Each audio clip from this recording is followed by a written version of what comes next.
Okay, welcome to this brand new section. As I said, we're going to change gears a bit here now and look at how you're going to choose your market. You need to choose a market that you're going to sell within, and then I'm going to show you how to find profitable products within that market, okay? And once we have those products, of course, further on in the course, I'll show you how to add them to your site. Now, there's a lot of great knowledge here that I'm about to give you. The first thing that I want to say is that you don't need to find the next amazing trend when it comes to markets, okay? A classic rookie mistake, a classic beginner's mistake, and I've done it as well in the past, is that you believe somehow that you need to seek out the next greatest trend and be the first person in, and then, as this kind of huge wave of demand washes over you, you'll make an absolute fortune. Now, I'm not saying that doesn't happen, because it does, but it is few and far between. So what I'm doing here is managing expectation. The chances of you finding the next amazing trend is sadly minimal. I don't want to discourage you. I'm just being realistic, okay? So what we actually want to do is we want to sell into established markets. We want to find markets where there is already a demand, all right? Because demand is proof of concept. It shows that people are interested in that market, and it shows that people want to buy products within that market. The world in which we live in, markets don't exist unless people want to buy stuff from them. That's the fact of the matter, right? Nothing exists in this world unless there's a demand for it, whatever it might be. So we want to enter into a market that's already established and take out all of the guesswork. So now I'm going to show you exactly what I do so that you can benefit from my years of experience of doing this.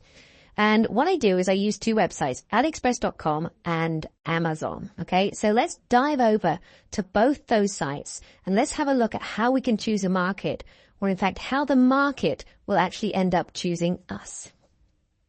Okay, so here I am on AliExpress.com, the famous AliExpress.com that we're going to be using an awful lot to build up your business. Now, if you've never been on here before, on the homepage, everything is neatly categorized. So I'm just going to choose something at random here, just to demonstrate how powerful and simple this method is.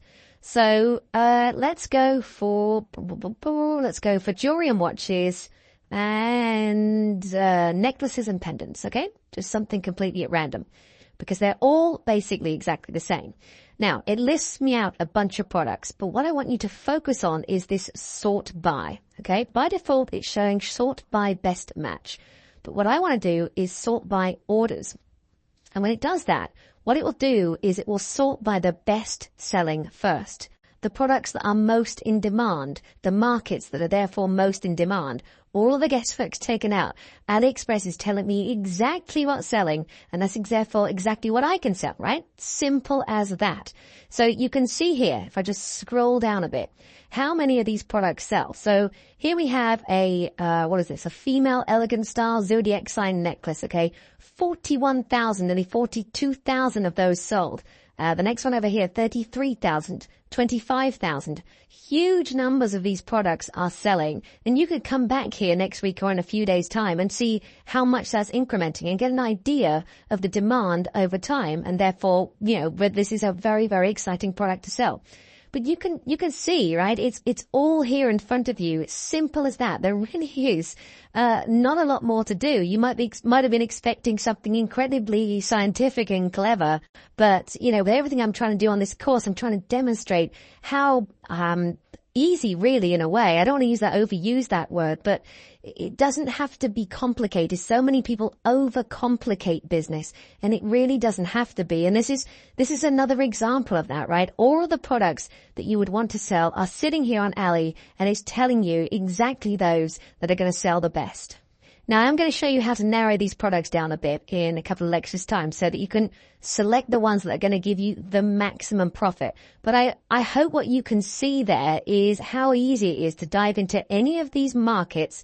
And let's just reiterate here. If I go back to the AliExpress homepage here, all of these markets exist because there's a demand. Exactly what I was just saying, okay? So if you just go down through all this, whatever I pick, bags and shoes, okay?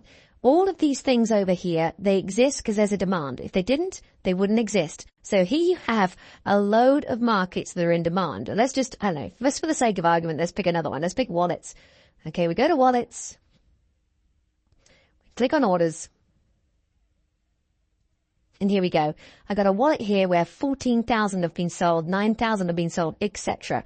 And now I'm off and running in the whole market of wallets, and I'm already getting a very good idea of what type of products could sell very well. Now we can apply the simple yet very powerful logic also to Amazon, because Amazon also, of course, is just a whole load of markets and sub-markets and sub-sub-markets that are selling very well with top-selling products in each one. So we're not going to be using Amazon to source our products, of course, but it can be a huge font of knowledge. It can give us an amazing number of ideas. So let me just demonstrate here. So I'm on Amazon.com. I'm sure everybody knows this site. And let's just click in here. Now, Amazon's all organized into this sort of top-level markets, if you like. So let's go down to, what should we do? Let's try to keep the whole business of dogs going. So we got pet supplies. So I'll go to pet supplies, and then I'll go to dogs. And now here, if you're ever wondering what a great market is, all of these are great markets. Some of these might take your fancy, others maybe not so much. But let's just say, for example, I chose apparel and accessories. Okay. Great big market, tons of products. And as I say, we'll be talking a little bit more about how we're going to narrow this down to find the most profitable products. But on Amazon, things are a little bit different. Amazon doesn't give us the total number of orders. But what it does do is it gives us the number of reviews. It uses this kind of star rating and then the number of reviews. And a review is a great indicator. Now, this is kind of like, it's not just a feeling, it's sort of semi-scientific, if you like. But I'm sure as you realize that everybody who buys a product doesn't always leave a review. And in fact, very few people will go back and write a review of some kind. And I reckon, over many years of doing this, that round about 1 in 100, perhaps 1 in 100, 1 to 50 will actually end up writing a review. So what that means is that I can kind of like back calculate here. I can take the number of reviews and I can basically figure out how many of these dog boots, waterproof shoes for dogs, have actually sold. So there's 2,000 reviews. So if I assume that 1 in 100 people actually leaves a review, right? That would mean that getting close to 200,000 of these have been sold. And in fact, as I do this, as I look up here, it's marked as a bestseller. So you see what I've done there? I've literally just taken this number and multiplied it by 100. Okay. So that gives me very quickly a great idea of products that are selling well on Amazon, and therefore that I can also use and sell on my site. So that's exactly what I do to choose my market. Sorry, just as we head back to the previous slide here, just going to carry on with a few more bullet points. But that's what I do. That's how I choose my market. I visit Ali, I visit Amazon, I cruise around on those sites, and I just basically just see what pops up, see what interests me, and I find those best-selling products within them. It really is as simple and as powerful as that. Now, the next thing that always pops up, the next question is, should I go niche or should I go general with my store? So a general store would be a store selling, 25, 30, 50, 100 different products. And a niche store might be one that just sells one particular type of product. Now, what I would say here is if this is your first time into e-commerce, which it might well be, I would really encourage you to go general, okay? Keep it general. Just basically do what I did there with looking for markets and products, and just pick out those products and start to put them on your site. Of course, I'm going to show you all these things about how to actually put them on your site later. But you're coming up with a general store. And this is a really good way to start, because what's going to happen over time, it could be a few days, it could be a few weeks, it could be a few months, whatever it is, you're going to have best-selling products or a best-selling product, right? And when you have that, you may at that point well want to build a niche store around it. I'm going a little bit further ahead here, but I just want to give you an idea of what's possible. So let's just say, for example, you put those waterproof dog shoes on your general store, right? The ones I just found on Amazon. And they started to sell like crazy. In the future, what you might want to do is create an additional niche store called waterproofdogshoes.com. It's kind of, sorry, just coming up with ideas off the top of my head here, but I hope it really illustrates the point. A site that sells waterproof dog shoes exclusively. Okay. So you become a niche at that point. But what I'm trying to say here is, unless you have a really clear idea of what your niche wants to be, Start general and let the market tell you when or if it will be the suitable time to go into a niche. Now, another concept I just want to introduce here as well when you're choosing a market is that you should always, it doesn't matter what you're doing in business, you should always be solving a problem or fulfilling a passion. Okay, those are the two things that makes people buy. Okay, now let me just give you an example. Solving a problem. Solving a problem could be a nice little product that, let's say, removes the coral from an apple. Okay, just off the top of my head, just a quick example, but that solves a problem for somebody, and therefore they will buy it. Fulfilling a passion is something slightly different. We've seen, for example, I just showed you those dog boots, okay, those waterproof dog boots. Now, generally speaking, I don't want to start an argument here, but generally speaking, most dogs do not need waterproof dog shoes, okay? I have a dog, I love my dog, but, he doesn't really need waterproof dog shoes. So I hope you agree that, we're not really solving a problem there. What we're doing is we're fulfilling a passion. It's the passion of the dog owner. People spend literally billions on their dogs a year globally, not solving problems, but just simply indulging and fulfilling those passions. And those two things, solving problems and fulfilling passions, are incredible motivators. We'll talk about this more and more as we go through the course, as I try to give you the best tips I possibly can to choosing markets and finding fantastic products. And on that note, in the next lecture, I want to delve a bit deeper into this whole thing, because I want to show you not only how to find products that sell, but those products that are going to give you the maximum amount of profit. Okay, brilliant. So you've seen in the last lecture how we can find markets and how we can find really exciting products within those markets. But it's almost as if it's overwhelming. There are so many products out there. Which ones do we choose? Well, this is where my golden rules come in. The golden rules that are going to help you decide what you're going to sell. And golden rule number 1 is the price. This really is the main key point for this course. Okay, so you can see here that I've written buy at $10 or less from AliExpress and sell at 25 to 30 on your site. And then I put impulse purchase after that. Okay, I'll come back to that in a moment. Now, why are we marking it up in this way? Well, clearly we are in business and we need to make significant profit. And this is exactly how we do it. We buy at a lower price on Ali and we sell at a higher price on our site. Now, you might think to yourself, well, that's perhaps a little bit dishonest or not quite right or whatever it might be, but that's the way commerce works. Think about any store that you go into, whether it's offline or online, the price you're paying has been significantly marked up by the merchant. They have bought it from somebody else at a lower price, and now they're going to sell it to you at a higher price. That's how the whole world of commerce works, and that's exactly what we're doing here. Now, to come to the point of impulse purchase, this is really key. And in my opinion, it's really worth the price of the whole course, because this is going to make a massive difference to the success of your business. What you want people to do when they come to your site is to buy products on impulse. Well, put it another way, we don't want them to overthink necessarily about whether they want to buy this or not. We just simply want them to buy it.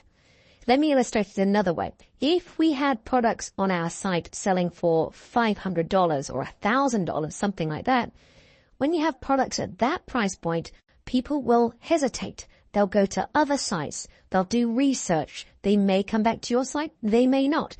It's a completely different buying process. And so by pricing at this range of $25 to $30, we are absolutely in the range of an impulse purchase. Now, others might say that an impulse purchase is higher than this, 50, maybe 100. But in my experience, this price point works incredibly well. And it's for that reason that I'm advising that you go for very much the same. The next golden rule is that you don't want your products to be too heavy. And the reason for this is because you don't want to pay a lot for shipping. If you start paying a lot for shipping because it's heavy, right? Heavier items, we pay more for shipping. If you start paying a lot for shipping, that's going to eat into your margin and therefore decrease your profit. Next point, we don't want it to be too fragile. The reason for this is if we start shipping fragile products, they could well break in transit. And of course, if they break, that means more refunds, more returns, more unhappy customers. Okay, so we don't want fragile products. Golden rule number 4 is that we want high quality images to advertise our products. I talked about the importance of just generally images on your site. It's exactly the same thing with the products. And coming up very, very soon, we're going to be adding a first product to your site. And I'm going to show you how to get those images from Ali. But when you're looking on Ali, you always want to have the highest quality images you can get because it's images that sell. Okay. A lot of people think they have to write very lengthy descriptions when they sell products. It isn't necessary, okay?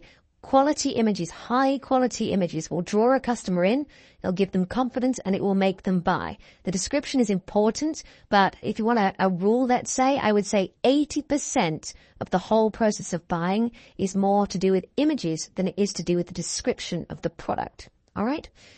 Golden rule number 5. Now, this is a big one. This comes up all the time. Avoid all branded products.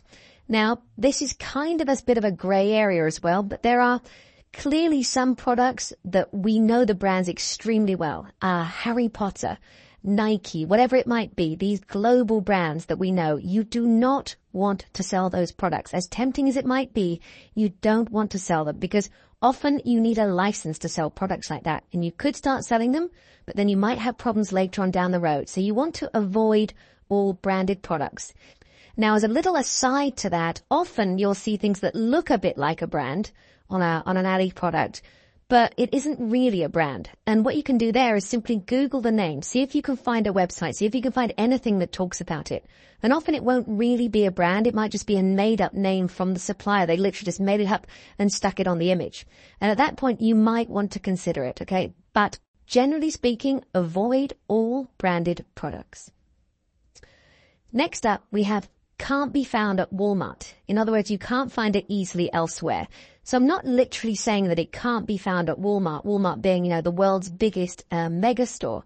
The point here is that you want your product to have a certain uniqueness, or perhaps to put it another way, you don't want a product that's just literally everywhere all over the internet. There might be a trending product right now, for example, that you're seeing everywhere.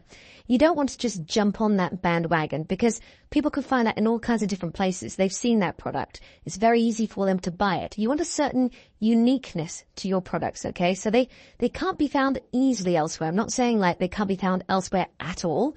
So it's like you want your customer reaction to be something like, oh, I haven't seen that before. All right? It's that kind of reaction, not, oh, I've seen this everywhere. Oh, not another one of these. You don't want that kind of feeling, all right? So I hope that kind of clarifies what I mean by this. It's a tricky one to explain, but it's that uniqueness that you want on your site as much as possible. Golden rule number 7, solves a problem or caters to a passion. Now, we saw this in the previous slide, okay, but bring it up again because I want to keep emphasizing this, okay? There are certain points in this course that are so important, this being one of them, okay? So I'm not going to go over it again. This is what this actually means. You know now, but solving a problem or catering to a passion is a key golden rule for the products that you choose. Number 8, the supplier. Okay. Again, when we start adding products from Ali very shortly, you're going to see this in a bit more detail. So don't worry too much if a lot of this doesn't quite make sense. But we want good suppliers. Suppliers get feedback on Ali, so we can get a very good feeling straight away whether it's a good supplier or not. So we want good feedback. We want them to have plenty of stock because if we choose a product that then starts selling like crazy, we want to make sure they don't run out of stock. And we also want to make sure that we've got the best shipping options, okay? And that's either ePacket or AliExpress standard shipping. Both of those are fast, reliable, and cheap shipping processes from China, okay? So those are the things that we're looking for. Again, if that kind of doesn't really make sense, don't worry. It'll all become very clear once we start adding products to your site. And then the final golden rule, which is so important, I've talked about impulse purchases in the first golden rule. We've talked about solving a problem or catering to a passion. It's all wrapped up in this sentence here. Trigger emotion to impulsively buy products, the big secret, okay? This is the key. This is the key. We talked about the price point. We talked about certain products, not too fragile, etc. Those things are relatively straightforward. But triggering that emotion in your potential buyer, because it's either solving a problem or catering to a passion, is what's going to get them over the line. That's what's going to get them to put that product in their cart, go to the checkout, and buy your products. So those are the golden rules. And what you're looking at here is years of experience. And what I suggest you therefore do is that you print these out. In the resources section for this lecture, you should find a PDF. So if you want to, you can print this out and then you can have it by your side so that whenever you're looking for products, you make sure that you are always choosing the best possible products to build out a fantastic business. So welcome to a brand new section. And once again, this is a very exciting section because at this point, we're actually going to start putting products on our store, the products that your customers are going to buy. But just before we get into that, I thought this was a good moment to remind us how the business model works, how we're actually making money, how dropshipping works, if you like, because I described it in the very first lecture of this course, but we've done an awful lot since then. I'm not suggesting you've forgotten, but I think it's a nice moment just to revise, have a look and remind ourselves how this fantastic business model works. So, of course, it all starts with your store, and we've dedicated quite a bit of time so far into building your store. Of course, there's plenty more to come. Then, once we have our store, we're going to have customers who come to our store to visit, and I'm going to be showing you, as I said before, free traffic techniques to allow you to bring those customers to your store to buy your products. And, of course, that's the next step. They buy a product from us. Now remember, we don't have any stock. We're not holding any physical materials ourselves. Everything that we're selling starts life over on AliExpress. So what we do is we go back to AliExpress and we ask AliExpress to send the product direct to the customer. Okay? This is a very simplistic diagram, but this is really important that you understand this concept. I'm sure you do already. I'm just kind of re-emphasizing.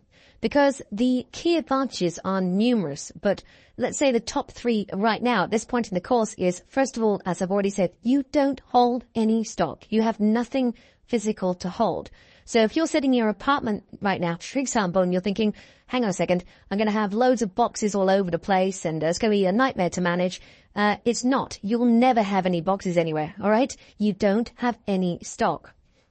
Secondly, you get the money up front. So when that customer comes to your store and buys your product, and if you remember the golden rules, let's say for around $30, you're going to now have $30 in your hands. You haven't yet delivered the product. You have the money up front. You don't have a cash flow problem. Many businesses have big problems with cash flow. I'm not going to go into it right now, but it can be a killer. For you, that's not a problem. You have the money up front, which allows you to go over to AliExpress, buy it for, let's say, $5 from Ali, and send it straight to the customer. And, of course, pocketing the difference. A beautiful $25 in my example of profit. And then thirdly, as you can see here, you can run the business from anywhere. This is also key. I often get questions related to this where people say things like, I live in Australia. Will this business work for me? Yes, it will. I live in Nigeria. Could this work for me? Yes, it will. Any country you can think of, this business model works. And the other thing I see people getting confused about now and again is that they think they can only sell in their country. So if we take the Australia example, that person would be thinking that they can only sell to customers in Australia. Now you can do that, but you can sell to anybody in the world. You could be living in Australia and selling in the United States, the UK, Europe, Indonesia, doesn't matter. You could be living in Kenya and sell to any country you could possibly think of, all right? There is no limit. You can run your business from anywhere. Okay, so those are the key points. I really hope you've grasped those. I'm sure you have. But what we need to do right now is to set up an account on AliExpress. That's a key component of our business model. It's completely free. It's really easy to do, and I'm going to show you how to do it right now. Okay, so I'm over here on AliExpress. We've seen this already on the course, but now we're going to start getting into a bit more detail. Okay, so aliexpress.com. And to set up your account, all we need to do is to come over here to the right-hand side where you see Account and click on Register. Then, couldn't be simpler, just enter your email address, choose yourself a password, and then click on the Create Account button. And once you've done all that, I suggest you stay permanently logged into Ali. Really no reason to log out. So having done that, I'm just going to return back to this PowerPoint presentation here where we've got your store and AliExpress, because one of the things that you might be wondering is, how do we get the products onto our store? How do we get them from AliExpress onto our store? Now, first things first, we're never going to take a physical product, okay? All we're talking about is taking over product descriptions and product images, okay, from Ali to our store. And we can make life really simple for ourselves using a great piece of software, an app, in fact, called Deezers, or it might be called DSers. I'm really not sure. I pronounce it Deezers. I've heard other people pronounce it DSers.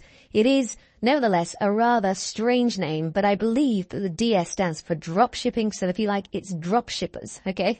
Now, this app is going to be a key component to the success of your store. It's going to help us not only bring products from AliExpress onto your store automatically, but it's also later on going to help us fulfill our orders. It really is fantastic. So let's have a look and see how we can install this. It's completely free onto our store. So I'm back on my Shopify admin store, and now we're going to add an app. Okay, Deezers, as I said, is an app. So for the first time, we're coming down to this app section here, and I want you to click on Add Apps. Now, this dialog box pops up. It may change. The format might change. Okay, this is a bit of a shifting concept here, but it'll look more or less like this. And you can actually see Deezers here. Okay, so I could actually click on this add button straight away. But what I actually want to do is take this opportunity to introduce you to the Shopify App Store. I said several lectures ago when I was sort of talking about apps, right at the very beginning, in fact, saying that Shopify has its own app store. And if we click on this link here where it says Shopify App Store, and this one here sort of opens up in a different tab, we arrive on the App Store. And there are hundreds, possibly thousands of different apps. And I want to show you this right now because you're going to get familiar with the App Store. As you build out your business, you're going to want different apps to solve different problems for you. It's incredible what's available here. And also it gives me the opportunity to show you how you can search for kind of any app if you like. So that's what we're going to do here, right? You can see here under search apps, if I type in Deezers, which is the one that we want, you can see it pop up. Let me click on this. And this is your typical app landing page, okay? They all more or less look like this. So you have the title, of course, so Deezers AliExpress Dropshipping.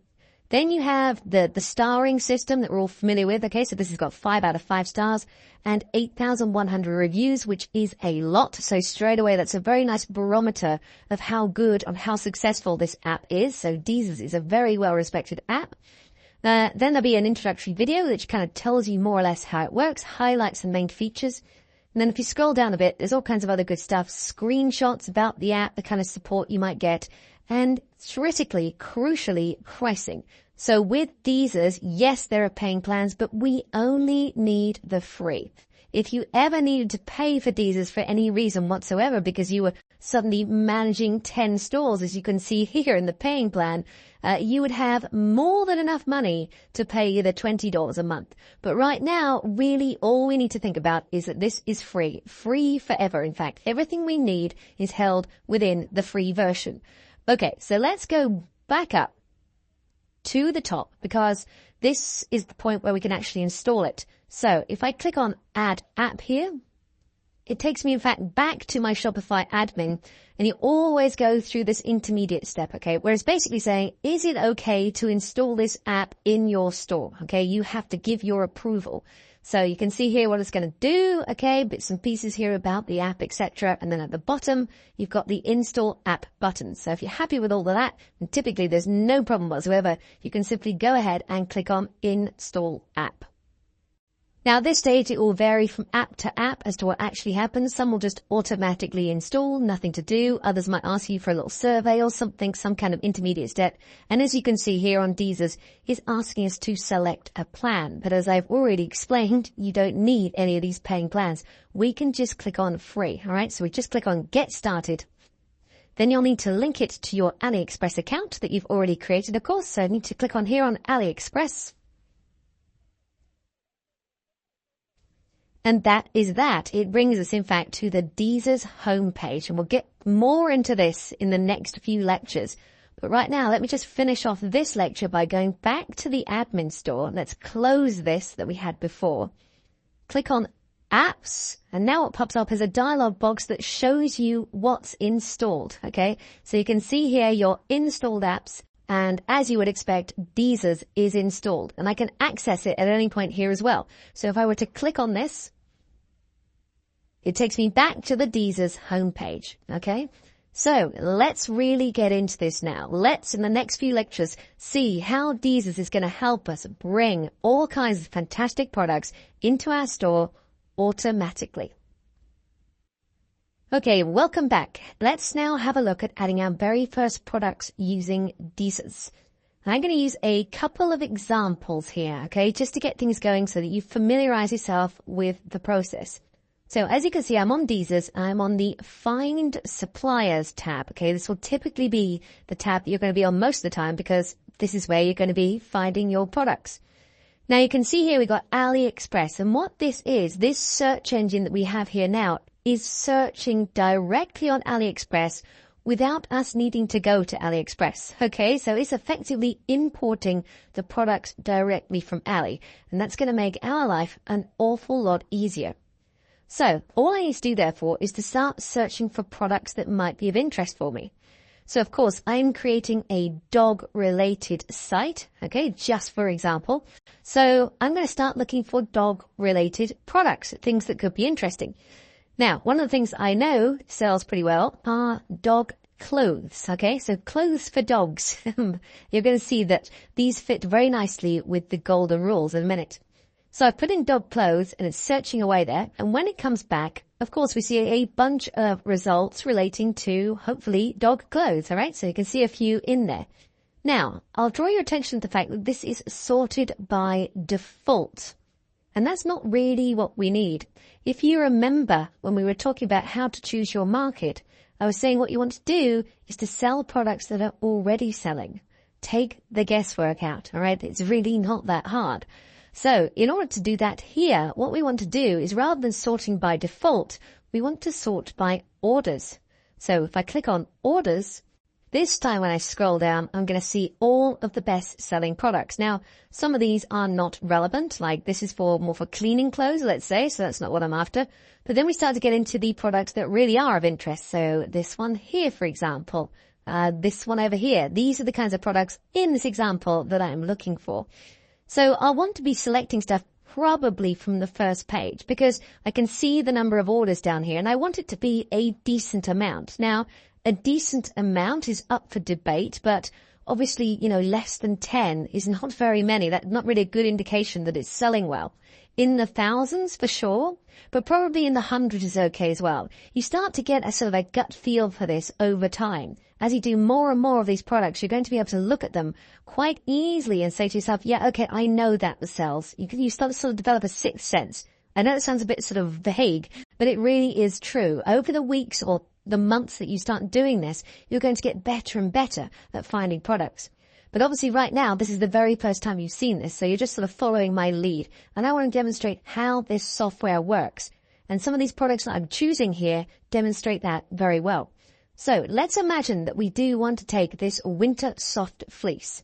Now if I click on this just to show you, what it's going to do is it's going to go to AliExpress itself. Show me the product selling on Ali.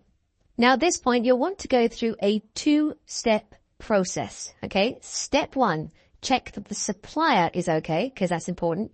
And step 2, make sure the product you're choosing fits with the golden rules. And you're going to get very quick at this, okay? We're going to go through it fairly slowly at the moment, but over time, once again, of course, these things speed up very, very quickly.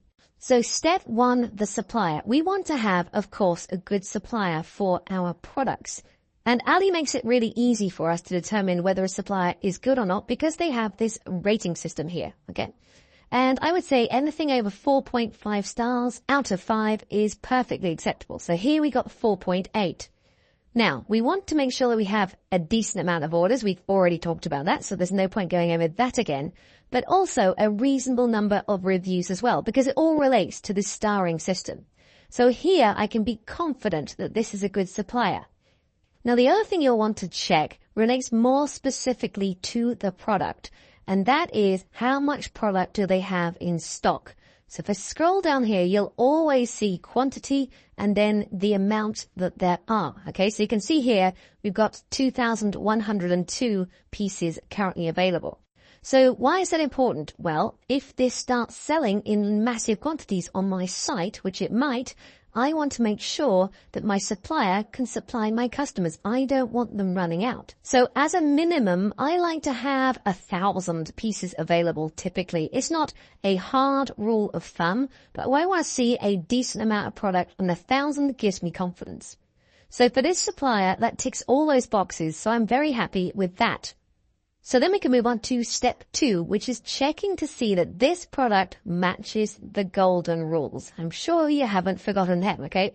So let's just go down through the golden rules to make sure this product does indeed fit the bill. So first of all, the price. You will remember that we will need to buy at $10 or less. So you can see that that's fine.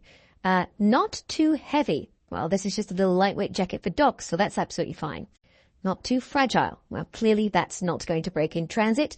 High quality images. Yep, there are some great images here. Very happy with that. Avoid all branded products. There's no mention of brands on this, so that's all good as well. Can't be found at Walmart, which of course really means you can't see it everywhere on the internet. Now, that's always slightly subjective, and I know that there are plenty of dog clothes out there on the internet, but this particular style I haven't seen. Okay, so I'm very happy to include this on my site. Next up, we had solves a problem or caters to a passion. Well, I would say that this doesn't solve a problem. Let's be honest, that's not really a big problem, but it does cater to a passion. So much related to our pets caters to a passion more than it actually solves a problem. Then we had the supplier, which we've just talked about. And then finally, that key point, trigger emotion to impulsively buy products, the big secret. This is a classic product for doing that, because people will look at this and they'll say, oh my God, my dog will look so cute in that. I want to buy it. I have triggered emotion, right? I triggered emotion for that impulse purchase. So all of my golden rules have been satisfied. So with those checks done, I'm going to go back to Deezer's and hover over the product. Now you can see here that I have add to import list as an option. Now if I click on this, what it's going to do is it's going to add it to the import list, as you might expect. But probably what you're wondering is, what is the import list? Well, the import list is effectively a holding bay, all right, a holding place before I finally push it to the store. So let me demonstrate. I like this product, so what I'm going to do is click on this to add it to the import list. You can see it's been changed to imported. And over here on the import list, you now see this little number 1, because when I click on it, here it is. It's now sitting in my import list. Now, if I hover over it again and go to this button, I can now push to Shopify. So with one click, I can now send this to my Shopify store. So that's exactly what I'm going to do. So I'm going to click on push to Shopify. It then pops up with this screen where you see the store selection. Well, you've only got one store, so that's fine. That's always checked. Nothing to do there. This box here, the pricing rule, please don't worry about it. I'm going to talk about pricing in a bit.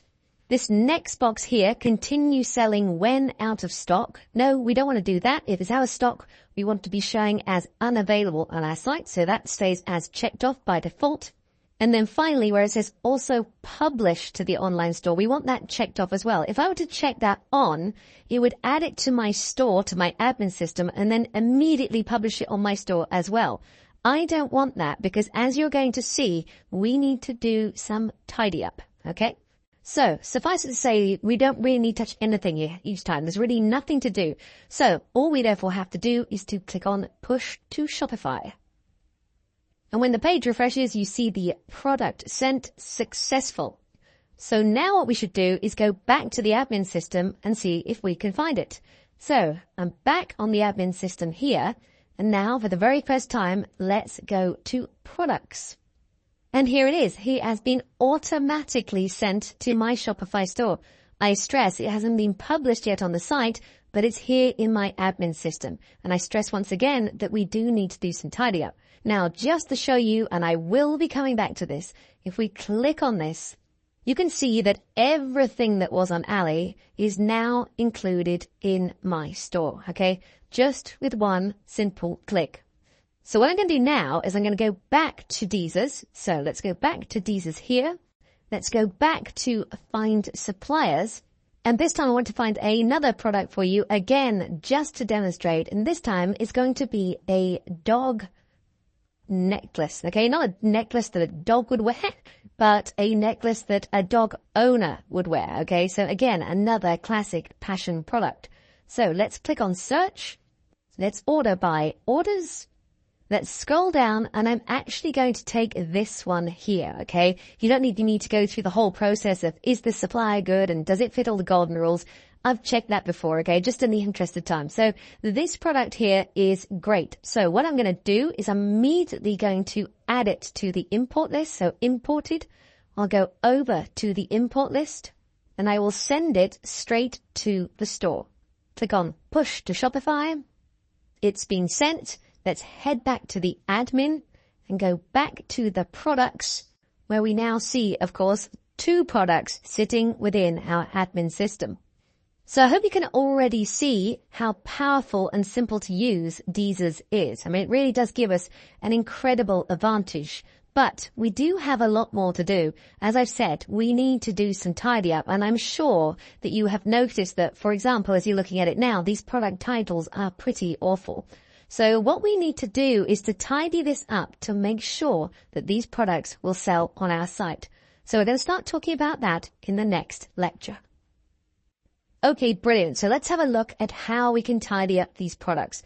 But just before we do that, I just want to give you an overview of the format of a product, how Shopify displays the product within the admin system. So we can do that very easily simply by clicking on one of my examples. So my silver dog cat necklace. And every single product, the way it's displayed in the admin is the same. Okay, so you have your title up here. Then you have a description.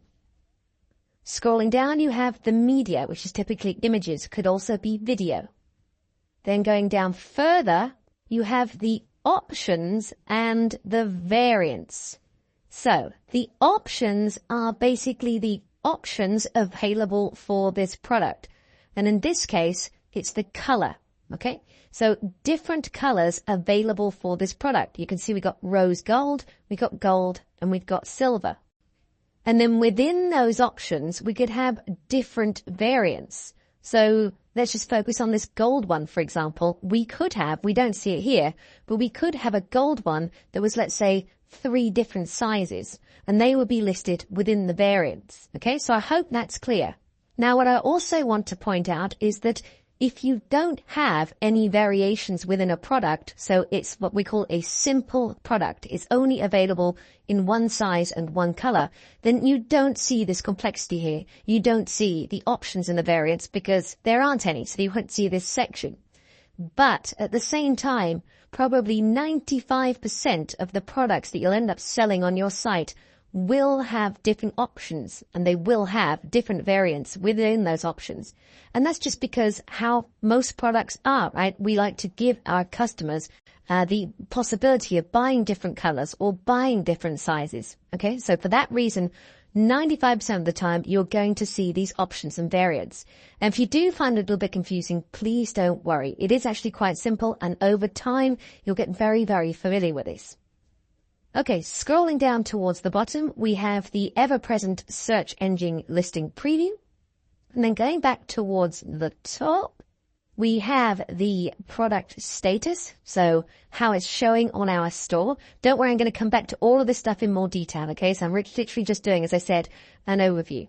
So with the product status, then for the rest of these, insights, product organization, online store here, for the most part, you don't need these at this stage of your business, and possibly never, because you know, Shopify can deal with very small businesses and it can deal with enormous businesses. So like I said right at the beginning of this, Shopify has a massive amount of functionality, but we don't need all of it. We just need the bits that you need to build your successful business, okay?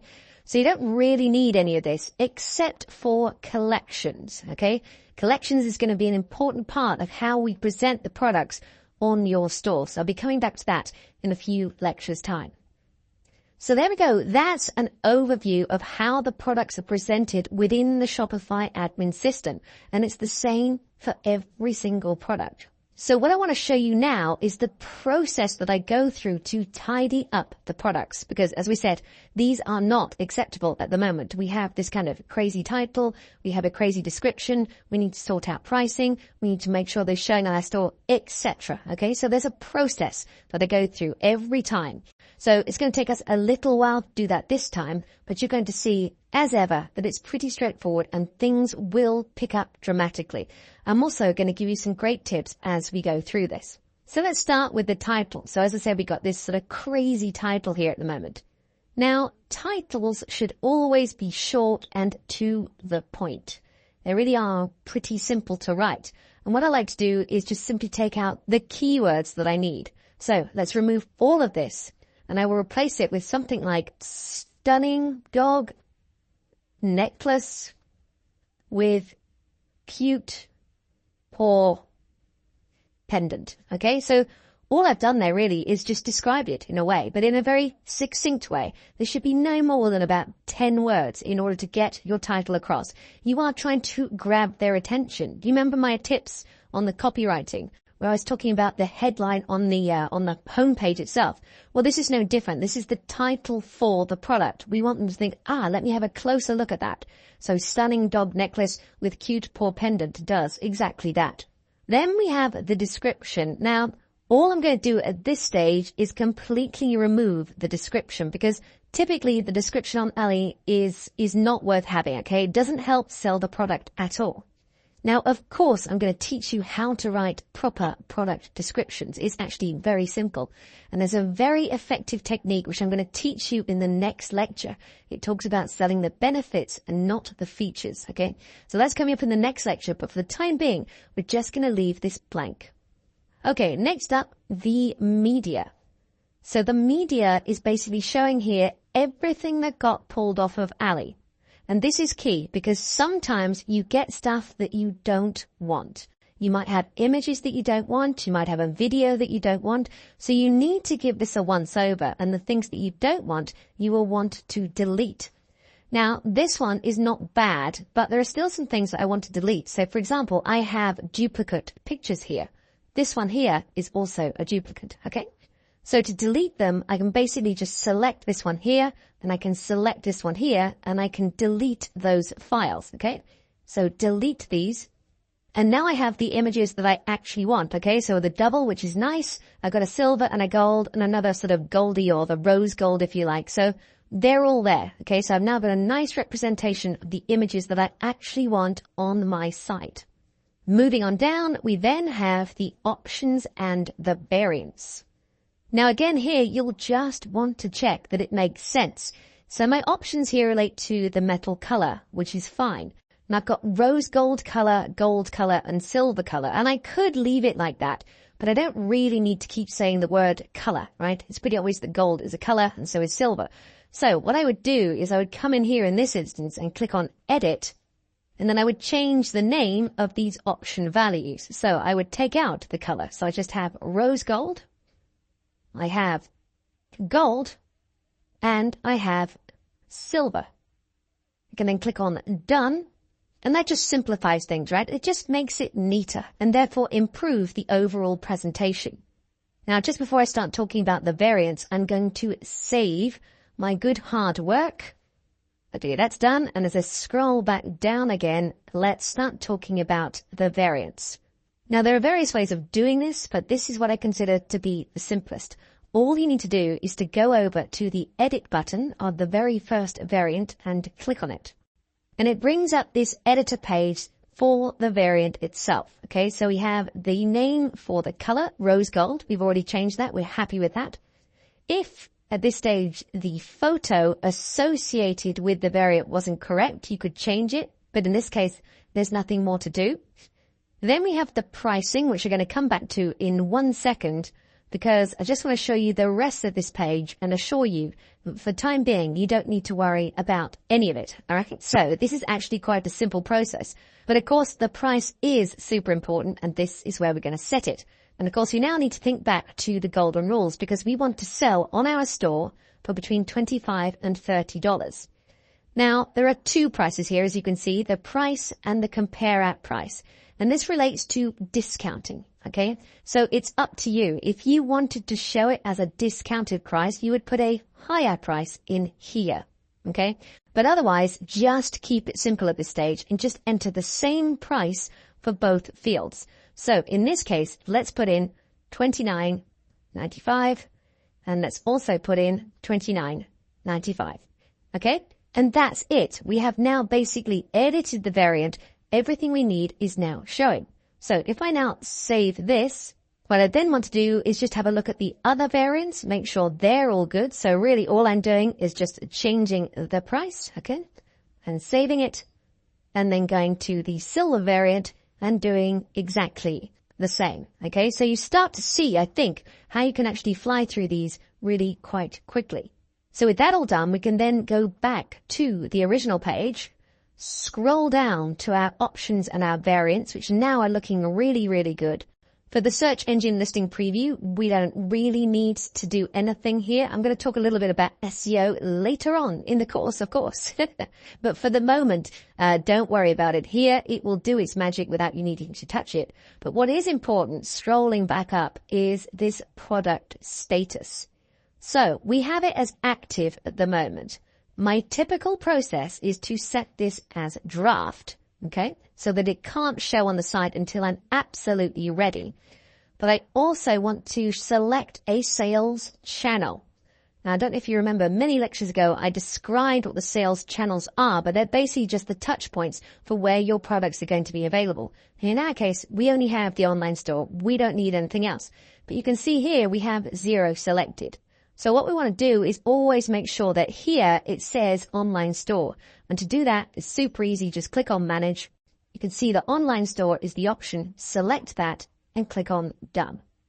And that is that. Now I realize there's quite a lot of information in this lecture. You might feel a little bit overwhelmed. You might feel that it's a little bit complicated, but please trust me when I say that once you've done this 2, 3, 4, 5 times, you'll be doing it almost on autopilot. It starts to become easier and easier. Now, of course, we're not quite done because I left the description blank on purpose because I said I was going to teach you a great sales tip on how to write copy to get people to come and buy your product. So let's have a look at that in the next lecture. So I'll see you in a moment. Okay, so let's have a look and see how we can write a really great description for our product. And you can see here I've written sell the benefits, not the features. This is a key point which I'm going to expand on as we go through this lecture. But before we get into that, one of the things I do want to say is that product descriptions do not have to be complicated. In fact, the shorter and more concise they are, the better. What I often see is people writing very long product descriptions, and really, for the most part, that is not necessary, particularly in our case when we're selling impulse items. Imagine you write a very long product description which you're expecting somebody to read. We're trying to sell something on impulse here, and you're asking them to read through 10 minutes of your text, okay? They're not going to do it. And if they are, it's probably not going to have the desired impact that you want. They want to look at a very concise description that tells them about the product, look at some great images, see that the price is right, and then go ahead and actually make the purchase. That is what we're trying to achieve. Okay, so what do I mean about benefits and features? What do I mean about selling the benefits and not the features? So let's just think about that necklace that we were looking at, the little paw pendant. The features of that paw pendant are its chain length, its weight, the overall size of the pendant. Those things are the features. So imagine if you went into a store and the salesman said to you, you're really going to love this. This product has a chain length of 50 centimeters. It weighs 5 grams and the pendant itself measures 2 to 3 centimeters across. What would you think at that stage? You probably think that's a bit weird. Why is he telling me these things? But they're all correct, right? That's basically what the product is all about. It feels weird and it doesn't make you want to buy the product because he's basically describing the features. But what if he was to sell you the benefits, which in fact is what happens every single time? What he's likely to say is something like, You're going to absolutely love this product. It's just such a fantastic way to show your love of dogs. It has a beautiful alloy finish to it and just sits really comfortably around the neck. See what I've done there?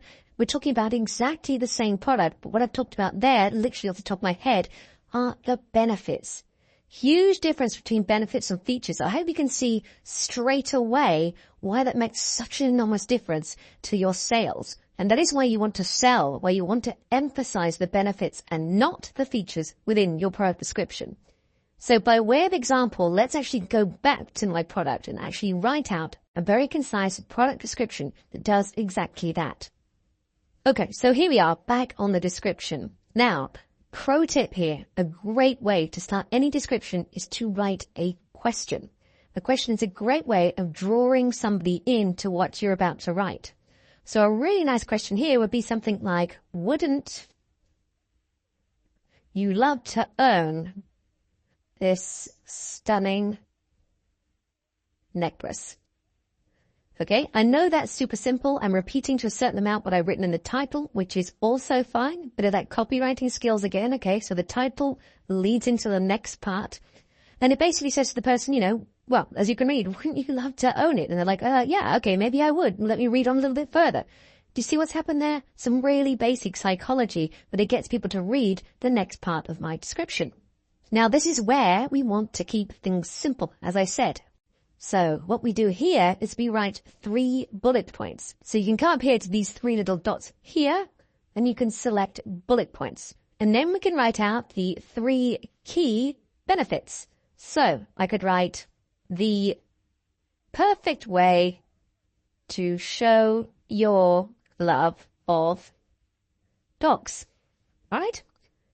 Then I could write a beautiful pendant for every occasion. Let me write pendant correctly.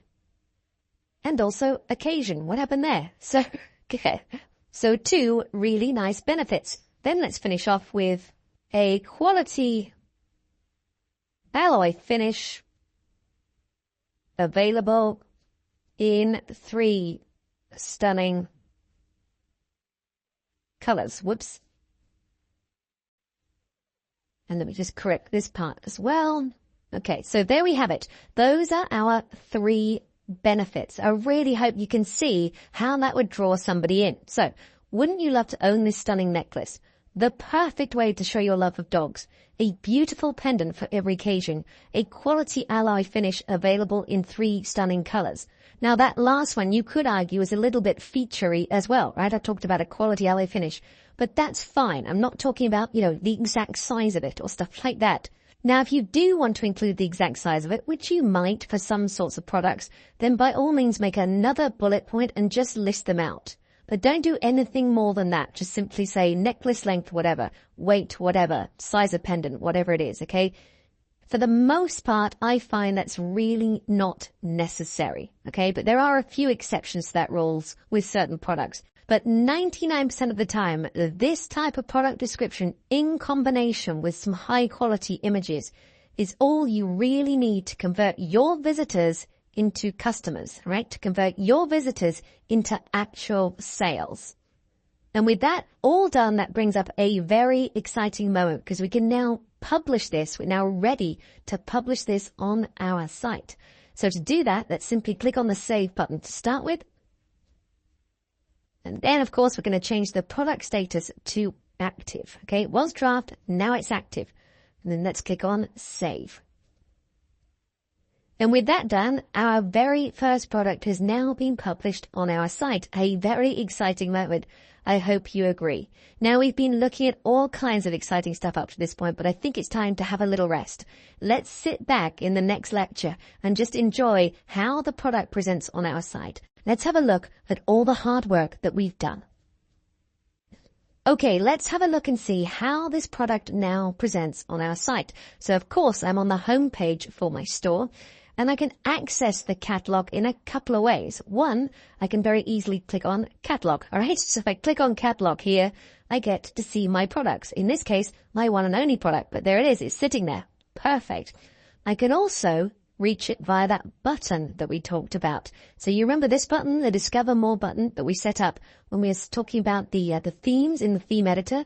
And at that point I said I'm going to link it to the products page. And I said, well, at this point we don't have any products, but now we do. So when I click on the Discover More, I'll also be taken to the catalog. I'll also be taken to the products page. So fantastic. 2 ways of accessing our product. So now let's have a look at the product itself. So all I've got to do, of course, is click on it. And here we are. Everything is here. So first, of course, we have our title, the stunning dog necklace with cute paw pendant, the price. Then we have the colors, the rose gold, gold, and the silver. If I were to click on each of these, I get the different pictures. So if I click on gold, it shows me the gold image. If I click on silver, it shows me the silver image. Okay. If I click on rose gold, it goes back to rose gold. All the behavior that I would expect. Then, of course, we've got our description. Wouldn't you love to own this stunning necklace? And the various bullet points that we wrote, the perfect way to show your love of dogs, a beautiful pendant for every occasion, a quality alloy finish available in 3 stunning colors.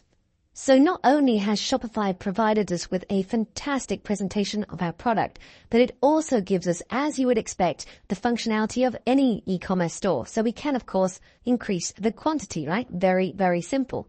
We can add this product to the cart, and I could also buy it now. Now, having said that, customers at this time can't actually buy from your site, but of course, coming up, I'm going to show you exactly how to put all of that in place. What's important right now is that all of that functionality is in waiting. It's going to be super, super easy when we get to that stage because everything is ready to go. It's also worth noting the price because as you can see, we're selling this for around 30, as you would expect with our golden rules. And also with our golden rules, we bought it for less than 10. Now, I've said this before, but I'm going to be teaching you free traffic methods coming up in the course, which means that your profit margin is going to be somewhere around $20 per item.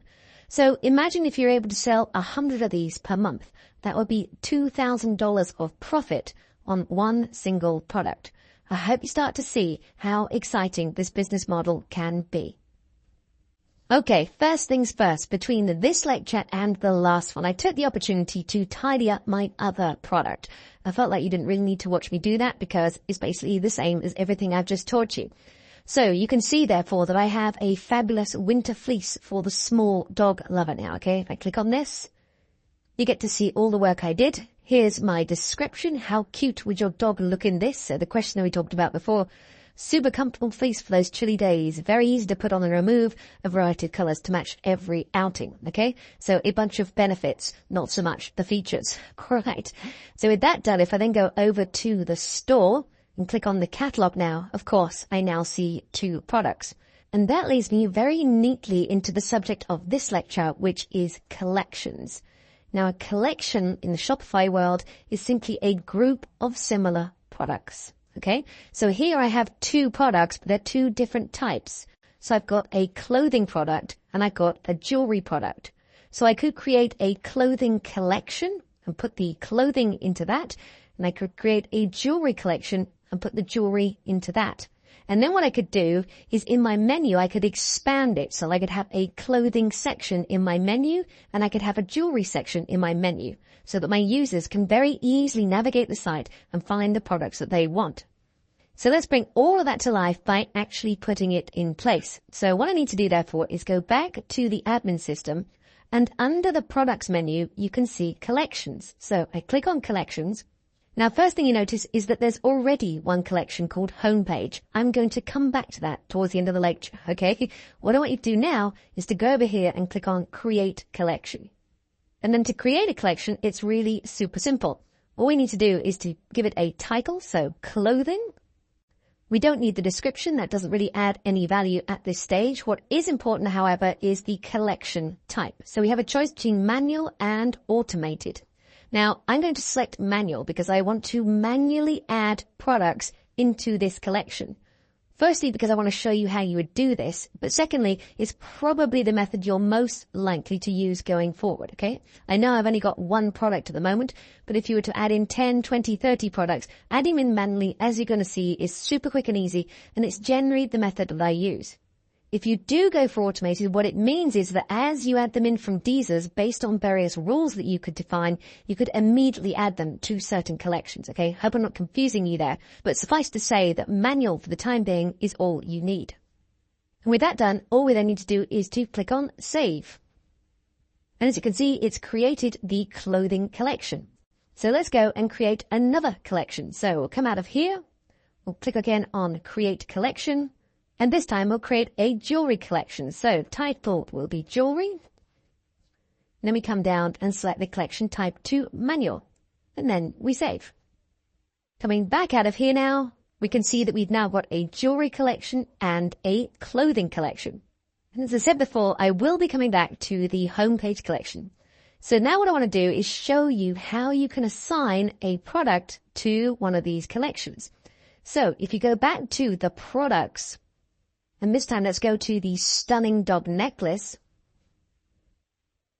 And when I scroll down the right-hand side here, you probably remember a couple of lectures ago I said that this part was going to be important, collections. And this is the point where we need to talk about it. Now, if I click in here, I get the options of my various collections, clothing and jewelry. Okay, just ignoring homepage for the moment, okay, forgive me. So we've got clothing and jewelry. Well, this is jewelry, so I can click on this. Okay, I've now added it to my jewelry collection. So I click on Save. Then I go back to my products. Let's go to the fabulous winter fleece. Scroll down here to the collections, and this time let's put it in clothing and click on Save. So now what we've done, of course, is associate the correct product with the correct collection. And that's all great, but it still doesn't help us with our navigation system. If I go back to my store and just refresh it, I still basically have the same looking store. There is no mention under the catalog here of different collections or different categories, if you like. So let's fix that. So in order to do that, we need to go back to the store, click on Online Store and go back to Navigation. You remember all this with the menus. Now this time I'm going to click in the main menu, and our target here is the catalog. What I want to have is when I hover my mouse over catalog or click on it, it shows me the clothing as a category and it shows me the jewelry as a category. Now in order to do that, what I need to do is to come down here to click on Add Menu Item. And this time I'm going to call it clothing. And when I go to the link, you remember before we chose a page, well now we're going to choose a collection. So I click on this and here's my various collections. So I click on clothing. And I click on Add. So now I've got clothing.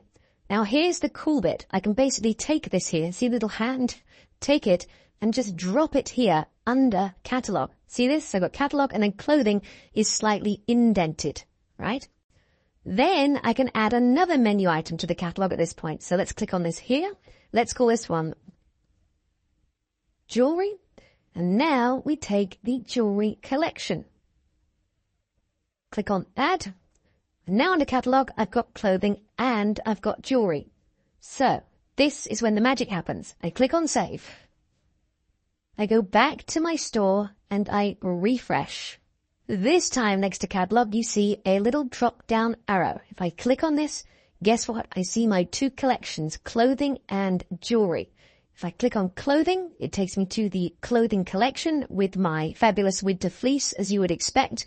And if I click on it again and go to jewelry, then here's my super cute pendant sitting within my jewelry collection. And of course, I can add any number of products to my collections. And indeed, I could create any number of collections themselves. But I hope you can see how simple it is to organize your products into appropriate collections so that your customers can easily find the products you are selling. So that's almost that, except for I promised I'll go back and talk about the homepage collection. So what is the homepage collection? Well, it can in fact be a number of things, but the way I like to use it is to showcase certain products on your homepage within your featured collection. Okay, to show, let's say, your best products on the homepage, those products that are most likely to entice your customers to look further into your store. So in order to do that, there's a few things that we need to do, but you only need to do it once, and then it's really straightforward. The first thing you need to do, of course, is to go back to the admin system and go to Themes and go back to your theme editor. And as I scroll down, I'm sure you remember this featured products section, okay? Now, at the moment, it's showing our 2 products. And you might be thinking, well, in that case, it's done. It's showing our 2 products on the homepage. But the problem with the way it's set up by default is that every single product that you add into your store at the moment is going to be showing on your homepage. So if I add 200 products to my store, I'm going to have 200 products on my homepage. That's not what I want. I want to feature select products. So in order to do that, I simply come over to the featured collection part of the menu here, click on it, and come down to where it says collection here. And I want to change it from all. So I click on change and I go to change collection. And this time I select homepage. I click on select at the bottom here. And then of course I need to save. Now, the first thing you notice, of course, is I now have no featured products. So what I need to do now is to go and associate my products with the homepage collection. So let's come out of here and let's go to one of our products. Let's go to the stunning dog fleece. And we'll come down here again to collections. And this time we'll also select the homepage. Note that a product can easily go in one or more collections. So having done that, let me click on save. So I've added one product to my homepage collection. That means there should be only one product showing on the homepage. I go back to here, go to my homepage, scroll down. Hey presto, under the feature product section, I just have the one product, which is of course my cute paw pendant. So what you now have is a very easy way, a very simple and easy way to add any product from your list of products to the homepage at any time. So you can decide to feature certain products at certain times. So you might be doing a special offer, for example, so you could put that product onto the homepage. Or you just might want to chop and change it now and again simply to keep it fresh. It's entirely up to you. But once again, you have an incredibly powerful tool at your fingertips. So I'd really encourage you to do what I've just done. So create collections, logical collections for your products, drop your products into those collections, create the associated menu, and then decide which of those products you want to feature on your homepage. So as you reach the end of this section, I just thought this was the perfect time to do a sum up of everything that we've done to this point, because I hope you agree that you've learned an awful lot in a very short space of time. So the first thing, of course, was understanding the business model. And I hope now you're really starting to appreciate, really starting to get very excited about the potential of this business model.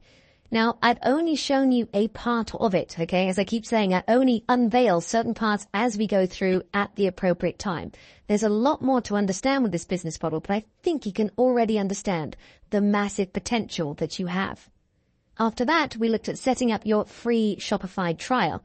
And if you haven't done that, I would really encourage you to go back to lecture 3 and perhaps kick that off. As I said a few lectures ago, this is all about taking action. If you really do want to make a massive difference with your life and start building a fantastic business, then you've got to take action. I love teaching these lectures, I really do, and I hope you enjoy listening to me, but simply listening to me isn't going to pay the bills. You really need to take action if you really want to build out something fantastic. After that, we started to build your Shopify store. We looked at key pages, the logo, the navigation system, images, and themes. And once we got that in place, I showed you how you can choose a market, how simple it is, in fact, to choose a really exciting market with in-demand products using both AliExpress and Amazon. Then, of course, the golden rules, the all-important golden rules, so that you have a fantastic blueprint to choose the best possible selling products. And having chosen those products, of course, we looked at these as how to get those products very easily, very simply from AliExpress onto your Shopify store. And Deezers, as you can already see, is starting to become a really fantastic tool. And of course, once we got them onto our Shopify store, I showed you how to tidy those up. And crucially, selling the benefits, not the features, was a key part of that. And then having got products onto your store, I showed you how you can group them into logical collections and then build a menu so that your customers can easily find those products on your site. So I sincerely hope that you are now ready for more as we continue on this fantastic journey to build out your real business. And so with that in mind, in the next section, we're going to go up a gear. I'm going to show you how you can now convert your store into a fully functioning store, complete with checkout and everything that you will need. And of course, later on, I'm going to show you how to drive that all-important free traffic so that people continuously come to your store to buy your products. So we've reached a fantastically exciting part of the course now, because now it's time to build a real business and start making money. Particularly if you've been taking action the whole way through, you're now on the point where we're going to actually start driving real customers to your store and start making sales. And of course, making sales is what this is all about. That's why you're here. I've been saying the whole way through that what we're doing here is building a real business, a business that has the potential to give you a fantastic part-time income, or even if you're willing to put in the work to create a full-time income and give up that 9 to 5 altogether. So what we need to do now is to choose a Shopify plan so that we can get the full functionality of Shopify. We've been using the trial period up to now. You may have a few days left, but it's really, really important to understand that you cannot build out a full business with the trial period, because above all, you do not have a checkout. If you go to the checkout for your store now, you will see that there is nothing there, which means, of course, that no one could possibly buy from you. So in the next lecture, let's choose a plan. Let's really get this business going. I am very, very excited for you. Okay, so let's have a look at the plans that are on offer. I suspect you've already done this already, but if you haven't, then you just need to click on that Select a Plan button, which you can find very easily pretty much everywhere. And having landed on this page, what you're going to see is that there are in fact 3 plans for Shopify. We have the basic Shopify, Shopify, and advanced Shopify. Now, all we need at this point is basic Shopify. It has absolutely everything that we need in order to build our store and build out a fantastic business.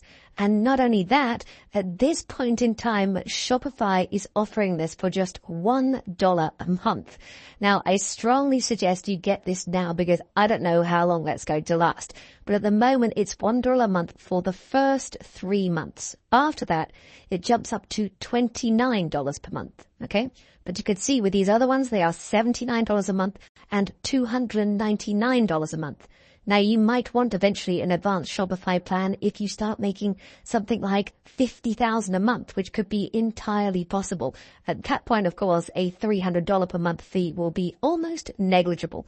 But right now, I repeat myself, but right now, all we need is this basic Shopify for just $1 per month. So all you need to do, therefore, is click on Choose This Plan. Then, with this billing cycle here, confirm that you are paying monthly. I mean, you don't have to, but generally I like to emphasize paying monthly is better. It just gives you more flexibility. So I would suggest you make sure monthly selected and then click on Confirm Billing Cycle. Then after that, you'll need to complete your business address. Now, you might be thinking, well, I don't have a business address. And at this point, it really doesn't matter, okay? All you need to do here, therefore, is put in your own address, because all of this can be changed later. So just put in your own home address. That's what I'm going to do, and I'll see you in a moment once I'm done. Okay, I'm back. So I filled in this form with my own home address. So therefore, all I need to do is to click on this button here, Save Address. And that brings me to the final step where, of course, I will need to pay. I need to put in my payment method.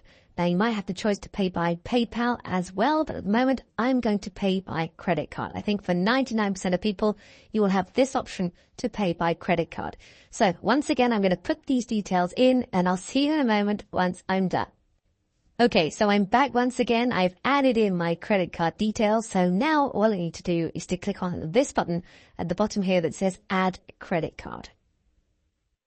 You'll then see this final summary screen where you see your billing cycle, your business address, and your payment method.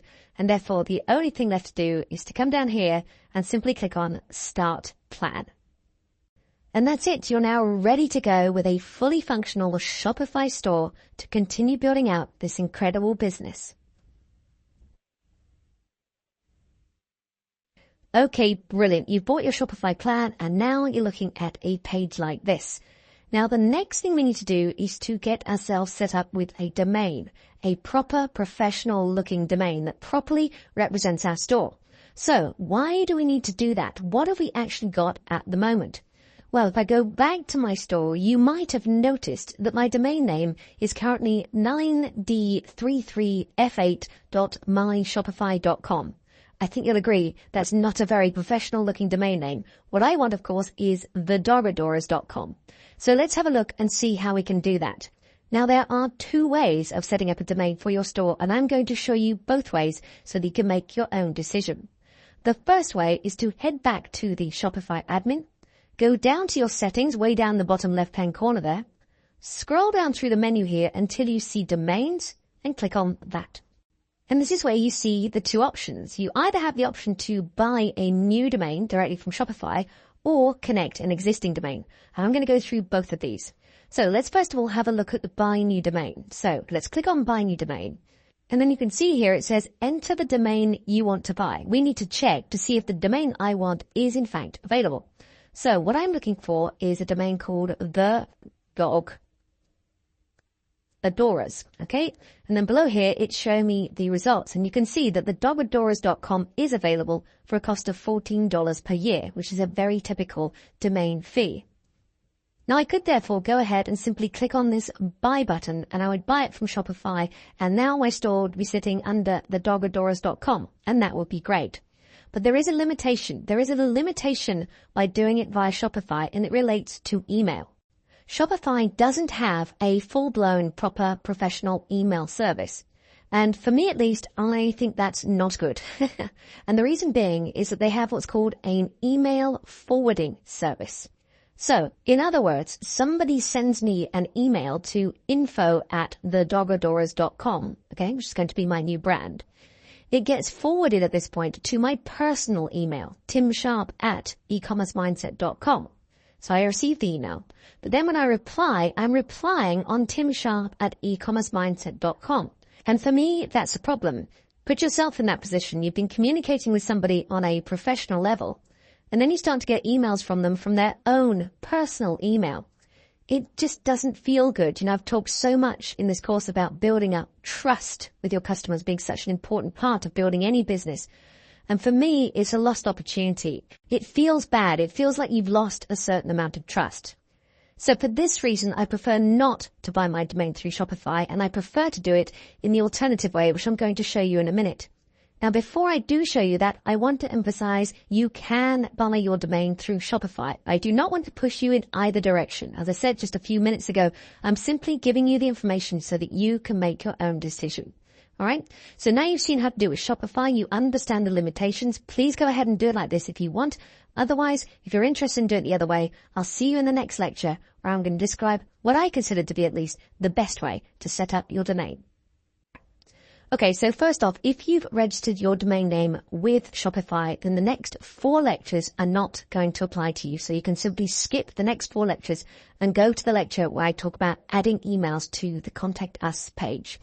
But if you're still with me, that means that you're interested in setting up email in what I consider to be the correct way, which is with an external host. Now, this is pretty straightforward to do, and of course, I'm going to show you exactly what you need to do step by step, so you have absolutely nothing to worry about in the coming lectures. Now, in terms of cost, there is a small additional cost compared to doing it with Shopify, perhaps $1 or $2 per month. But I really consider that investment worthwhile to get it all set up in a more professional manner. So which external hosting company should you use from the probably tens of thousands of companies out there offering their services? Well, in my 20 plus years experience, I've probably seen the good, the bad, and the ugly of several hundred. And there is one in particular that I use a lot, and I will recommend them to you in the next lecture. Now, before I do that, I do want to say that you can use any external host you want. If you've got your favorite, go for that. If you've got one that you're using already, then by all means, use that as well. But if you want to take my recommendation, I can guarantee they're a very, very good company, very, very fast. The support is excellent, which I think is something that a lot of people overlook, particularly when you get into problems. Super cheap hosting companies generally offer very poor support. So the support is excellent, and I can also get you a small discount on the hosting package itself. Okay, so if you clicked on the link in the previous lecture, you should be looking at a page like this. You should be on tmdhosting.com. Now, you might notice a live chat sales agent pop up. You don't need them because you've got me. I'm going to take you through this whole process step by step. So let's just close that down. And the first thing I need to do is to go over to web hosting. So web hosting up here on the top menu. And then once you're there, just scroll down to see the various packages. And as you can see, we've got starter, we've got business, and we've got enterprise. And the good news is you only need Starter. Okay, so $2.95 a month, and I can get you, as I said before, a 7% discount off of that. And I'd also like to draw your attention to this, the 60-day money-back guarantee. So you really have nothing to lose. Okay, let's simply go ahead and click on Get Started. And so this is where you'll need to choose your domain. So we know with mine, I'm looking for the adoras.com. All right. Now, I often get asked about the extension here, .com, .net, .org. There are so many extensions these days that you can choose from. And I get asked whether .com is absolutely essential. I would say if you can get the .com, then yes, by all means, take it. It still is the default domain extension. When people look for a site, they don't know what the extension is, they're going to type in .com. But if you've really found a name that you like and the .com isn't available, don't worry, just take another domain extension. So having put in the Doradoras in my case, what I need to do then is just to check to see if it's available. So here I click on search. And then as you can see, congratulations, the domain thedoradoras.com is available. So if you don't see this, you'll need to go back and choose a different domain. Then all we need to do is to fill in what is quite a simple form. So the first thing is the account information. Just need to choose an email and a password. Then put in your own personal information, your name, address, etc. Choose how you're going to pay. And then go down to here to hosting services. Now, for the location, you can probably just accept what's already there by default. Is typically the one nearest to you, which is great. Then we have the period, how long you want to take the subscription for. Now, as I keep saying, we're building a long-term business here, so I would really encourage you to take 12 months as the minimum. But if you do want to take the full length of the term, which is 36 months, then that's, of course, where you're going to get the cheapest monthly fee. But it's entirely up to you. All right. Entirely up to you. I want to stress that. So as we go down a bit further, we then have the extra services. And you can see that the domain registration is included already. You don't need anything else really. So then we can just simply scroll down to where you see enter a coupon code. Okay. This is where you're going to get your discount. So it's important you enter the promo code success today. All right. So just for demonstration, if I put in success today, okay, all one word, all attached if you like, success today, and then click on apply. If you look at this price here, currently, after I clicked on apply, it's going to drop by 7%. So I click on apply. And as you can see, you now have the discount. And then the very last thing to do, of course, is to agree to the terms and conditions. And if you do want the newsletter, you'll need to click that one as well. Otherwise, you're all done. And then all you need to do is simply click on complete order. So go ahead and do all of that. I'm going to do the same, and I'll see you in the next lecture once I'm done. Okay, fantastic. You've got your domain now through TMD, and now you're looking at a page like this. You should be now automatically logged into TMD hosting.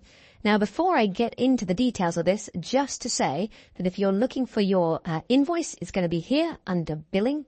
And if at any time you have any problems with TMD, you can very quickly come over here and open a ticket. One of the reasons that I highly recommend TMD hosting is because their support is excellent. It really is good. So really take full advantage of that should you have any problems. But right now, what I want you to do is to go over here to services and click on my services. Now here you should see your domain name registered. Okay, mine's a business package. It's something a bit different. Please don't worry about that. But you should probably just see your domain in there.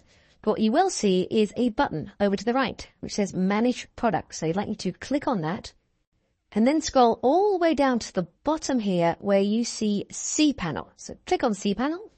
It pops a squillion icons, okay, but don't worry because the only thing that we need is email accounts, okay? You might see it here at the top. You might have to look for it a bit.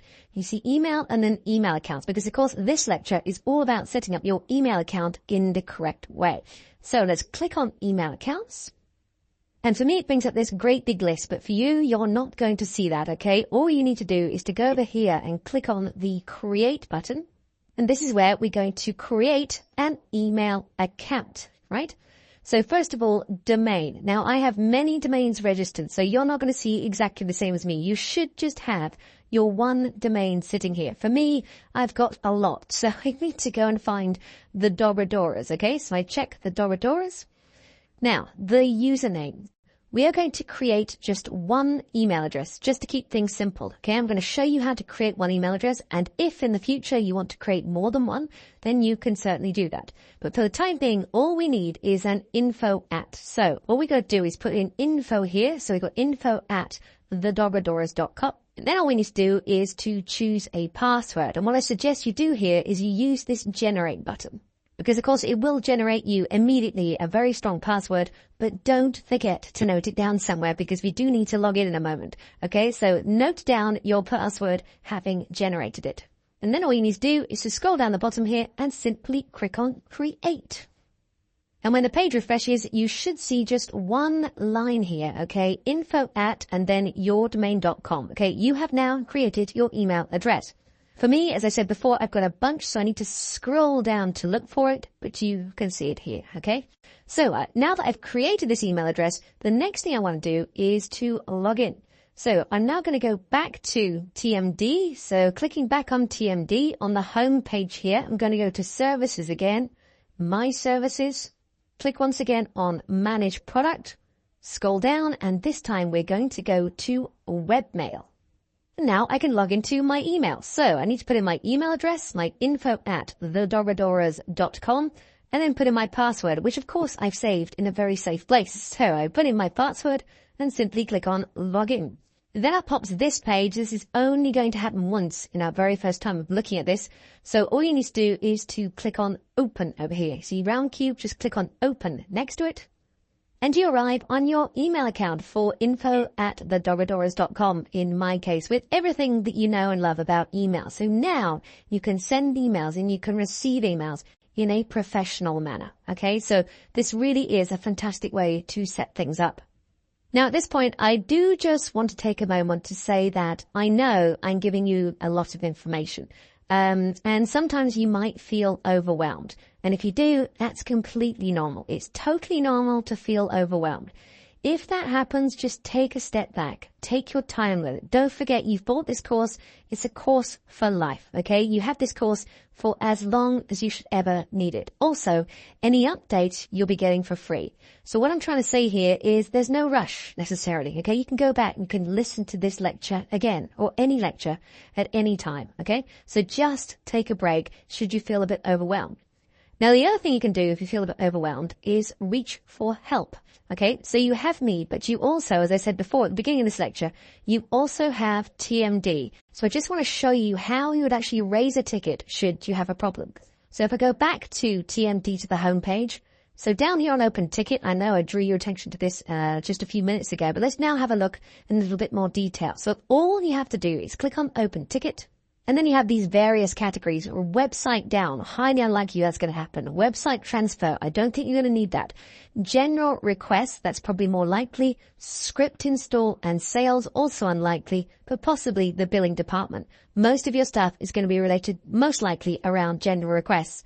And then all you got to do then is click on the subject here, write something, write a description, and submit it and send it off. And I can almost guarantee within minutes or at least within an hour, they're going to come back with some form of help, okay?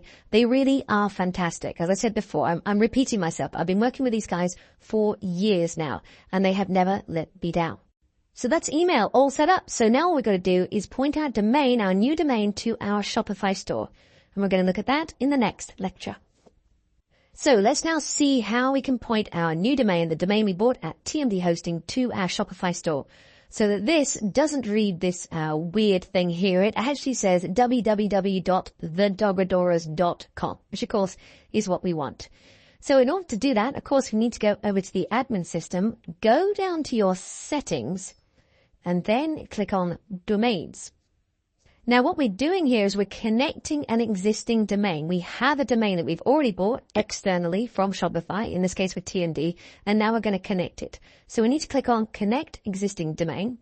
And then here we need to put the domain name in. So mine was, of course, thedogradoras.com. Okay. Then I click on Next. And then to make this nice and easy, Shopify has provided us with some instructions. So you can see here, follow settings instructions. So I can click on that. It then brings us to this page, connecting a third-party domain to Shopify. And we just scroll down. We do not need all of this. We just need a part of it. In fact, we need this bit here. Connect your third-party domain to Shopify manually. So if I click on this and then scroll down here, you see this part here before you begin. Now, to make this as simple as possible, what I'm going to do now is I'm going to log into my TMD hosting account and show you how to do this. Show you how to put these parameters into the right places, okay? Please don't worry. This is all copy-paste. Okay, so here I am back on TMD in an area that I hope you're now familiar with. This is the home page. If we go to Services and My Services, and this is where you're going to see your domain. So click on Manage Product next to that, and then scroll back down to the bottom to find cPanel. We looked at this before when we were doing the emails. So click again on cPanel, and then scroll down until you see the domains section. And then within the domains section, you want this bit here, Zone Editor. And then you should see a page like this with, of course, your domain sitting here. And then simply click on the Manage button at the end here. And that brings up all kinds of funky stuff, but please don't worry, because all we need to do now is follow the instructions that Shopify gave us. So if we go back to those instructions, you remember we were here before you begin. So I want to scroll down here to step 1. Now, we've already done 1 and 2, in fact. So we can head straight here to 3, where it says point the A record to the Shopify IP address, this, okay? Please don't worry about what that actually means. All I want you to do is to take this number here and simply copy it. Then head back to the zone editor. And you see this, you'll have your domain like this, and then you'll have A here, okay? This is the A record. This is the one you want to edit, okay? So just make sure you got the domain here and A here. And then simply click on Edit.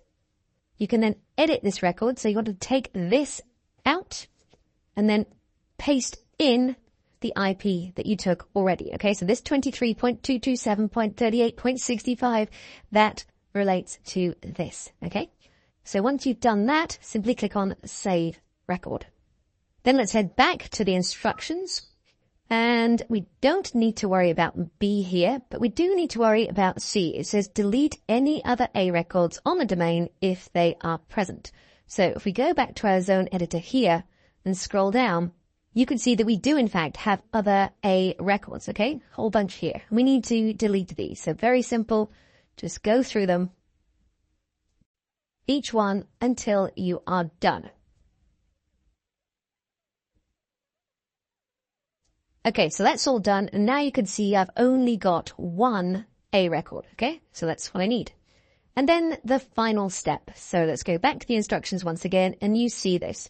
Point the CNAME record with the name www to shops.myshopify.com. So again, I want you to highlight this and just simply copy it. And what we're looking for is this record here, this www.yourdomain.com, so thedogradoras.com. So I want to go into here and edit it. Then I want to change this part here, take this out, and put in shops.myshopify.com. And then simply click on Save Record. And that's it. You are done. So all we need to do now is to actually check that everything works. In order to do that, we need to go back to the Shopify admin. So I'm back here in my settings domains where we were before. We clicked on Connect Existing Domain before. Okay, I'm going to do exactly the same thing. I'm going to type in my domain name. And then I'm going to click on Next. Now, last time we did follow setting instructions. That's just what we've been doing. But this time what we're going to do is we're going to click on Verify Connection. Now it goes off and checks that all the good work that we've done is correct. And when it comes back, you should see this, your domain, so thedogradoras.com, and it says primary for online store. Everything is great. So now let's check this. Now let's just come out of here, go to the online store, click on the little I, and you can see up here, it says thedogadoras.com. Everything is set up correctly. Rather than that weird subdomain that we had before, it now says domain that I bought. Now, I'm sure it hasn't escaped your attention that somehow the store is looking a bit odd. And that's because it's now behind a password protect. So in the next lecture, I'll show you how to remove that. Super simple, so we can get back to where we were. Now, if you do have any problems with everything that we've done here in this lecture, if you're a bit overwhelmed, if you're confused, then please just raise a ticket with TMD and ask them to help you. And in that ticket, you can simply say, I bought a domain from you and now I'm trying to connect it to my Shopify store. I'm having problems. Okay. You could as well send them the instructions from Shopify, the instructions that we've been looking at in order to make that connection. And there should be more than enough for them to help you set everything up. Okay, fantastic. You've now got email set up in the correct way. You got your domain pointing to your Shopify store. So in the next lecture, as I said, let's look at removing this password protection so that we can get back to where we were. Okay, so let's remove that password protection. So it's password protected because when you buy a plan from Shopify and then the domain, it by default puts on the password protection so that your store isn't accessible to everybody in the world yet, because the assumption is you're not quite ready. So it's probably a pretty decent assumption. But nevertheless, we want to remove it. So to do that, very straightforward, go down to Online Store, then to your Preferences. And here it says your online store is password protected, so I could simply click on the Remove Password button, but I just want to show you where this actually is because it's down towards the bottom of this page. Okay, so you see this password protection. Put your online store behind a password to control access. And then here we have password protected checked on. So we can simply check this off. That's all we need to do. And we can, of course, as well change the password should we want to. So having done that, all I need to do is click on Save. And here's the message. Your store is open for business. I know we're not quite there yet, but I'm trying to teach you everything here, so we need to have that password protection removed. So let's just close this, and then to prove that everything is working, let's go back and click on this little I again. And here we are, thedogradorers.com, and the store back to how it was. So now that you've set up a correct email address, the next thing you want to do is to update your Contact Us page. Now, you will remember when we very first set this up, I said you could use the email so that people contact you. You can use the email that you originally used when you set up your Shopify store. Well, now you can replace that. Hopefully, you've got a great looking Contact Us page. Of course, mine is blank for the moment. But what I would write in the place of what I perhaps would have had already would be something like this. Please contact us at info@thedogradorers.com. Simple but effective. And that probably concludes the shortest, most basic lecture on this course. So next up, we want to tidy up the title and the meta description. So what am I talking about? Well, you see here over on the store, and you look up here in this tab here, it says My Store, which is not very descriptive, okay? We wanted to say what our store is about. And also the title and the meta description is what people will see in the Google ranking. So we want something nice and descriptive. So in order to do that, of course, we go to our admin system. We go down to the online store and we go down to Preferences. And this is where you're going to find the title and the meta description. Now here in the homepage title, you want to write the name of your store. So for me, the Dog Adorers. And then what I tend to do, and you don't have to do exactly this, I put a little hyphen, and then I follow it up with what I've already written, in fact, on the homepage. So you see this? Explore our fantastic collection of dog products. I take that, okay, that's my subtitle, and it describes what my store is about. So if I copy this, and then go back to here, and then simply paste that in, I now have a very nice homepage title. So imagine that showing up in the Google rankings, okay? It says what my store is about. Now, for the homepage meta description, we don't really have to do an awful lot extra. In fact, all I do here is simply take all of the text that's on the homepage here. So now I copy all of this. Come and visit our store, explore our fantastic collection of dog products.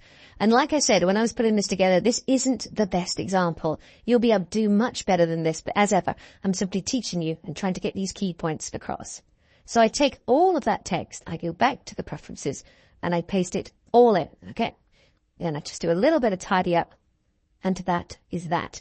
So if I click now on Save, and then go back to here to my store. Now I'm going to refresh, but I want you to keep an eye on this where it says My Store, because this is going to change. So I'm going to refresh, and now you can see it says The Dog Adorers. And if I hover over it, I get the entire title. All right. So that's the title and the meta description nicely tidied up. So at this point in the course, I want to take things up a notch because we now have our Shopify plan in place. So these things will start to make much more sense. And what I'm talking about at this lecture are the 3 shipping models. We're going to start selling products from our site. And of course, they need to be shipped from the supplier direct to the customer. And there are 3 ways that we can do it, not necessarily 3 shipping methods, but 3 ways that we can apply the shipping costs at the checkout. So in this lecture, I'm going to talk about these 3 shipping models and describe the one that I use and why. And before I get going, I will say this is a pretty hotly contested area, okay? People do have different opinions on this. But at the same time, I will say I've got a massive amount of experience in this area. I've pretty much tested everything. And I feel I know what works best, particularly with this type of drop shipping models that we're building out. So let's have a look at the 3 possibilities.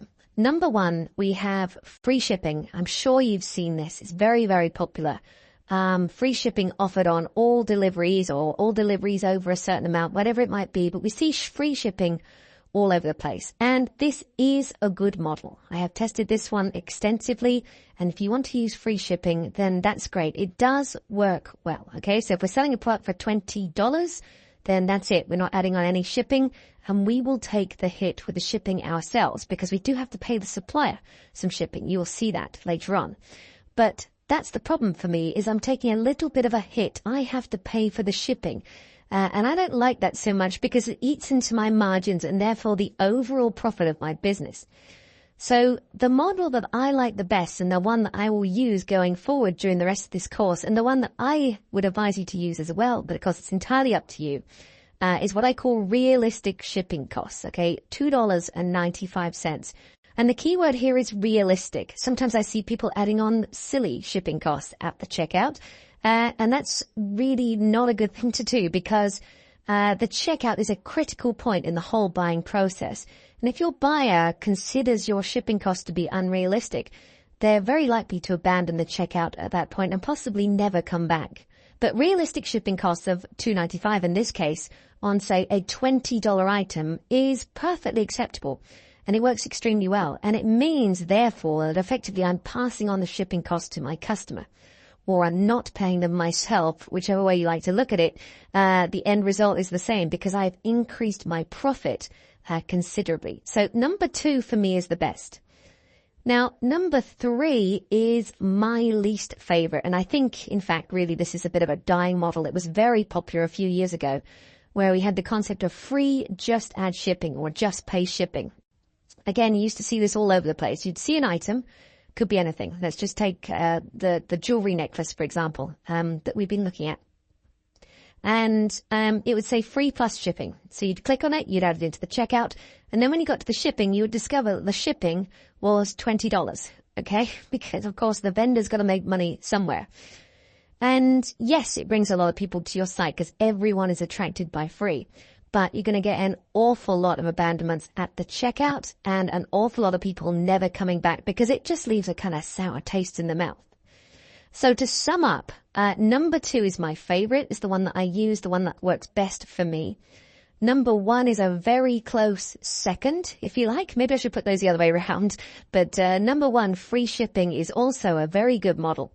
But certainly avoid number 3. Free with just add shipping is really not something I would encourage you to do. So now that we know we want to implement a shipping rate of $2.95, let's have a look and see how we're actually going to do that. Now, before I get started, one thing I will say is that people often overcomplicate and get very confused about shipping rates. It really is very easy, if you like, to tie yourself up in knots. So for this reason, over the years, I've developed a very simple system for shipping rates, which I'm going to share with you now.